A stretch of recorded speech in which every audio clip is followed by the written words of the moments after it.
नमस्कार दोस्तों, आपका YouTube चैनल में स्वागत है। आरआरबी एनटीपीसी ने 03/2015 के लिए एग्ज़ाम लिया था, जिसमें कंप्यूटर बेस्ड टेस्ट 1 और CBT 2 दोनों एग्ज़ाम हो चुका है और उसका रिज़ल्ट भी आ चुका है। जो रिज़ल्ट डिक्लेयर हुआ है वो उन बच्चों के लिए हुआ है जो कि टाइपिंग टेस्ट और एप्टीट्यूड टेस्ट के लिए क्वालिफाई हुए हैं और उनका फाइनल रिज़ल्ट अभी डिक्लेयर नहीं हुआ है। तो टाइपिंग टेस्ट और एप्टीट्यूड टेस्ट का डेट डिक्लेयर हो गया है कि उन बच्चों का एग्ज़ाम कब होगा। तो टाइपिंग स्किल टेस्ट जो कि सीनियर क्लर्क कम टाइपिस्ट के लिए है, उनका एग्ज़ाम होगा 29 जून को। और एप्टीट्यूड टेस्ट जो कि असिस्टेंट स्टेशन मास्टर के लिए होगा, कैटेगरी नंबर 7 के लिए, उनका एग्ज़ाम होगा 30 जून को। तो दोस्तों,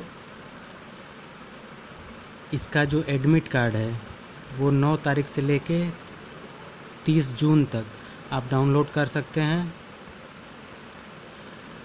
आप सभी के लिए मेरी तरफ से बेस्ट ऑफ लक है। अगर आपको ये वीडियो पसंद आया तो इसे लाइक करें और अपने दोस्तों को शेयर करें।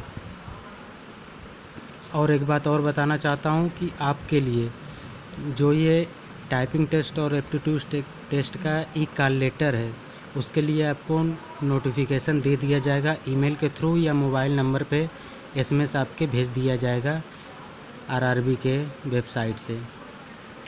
तो अगर आपने मेरे चैनल को अभी सब्सक्राइब नहीं किया है तो इसे ज़रूर से ज़रूर सब्सक्राइब करें। Thank you.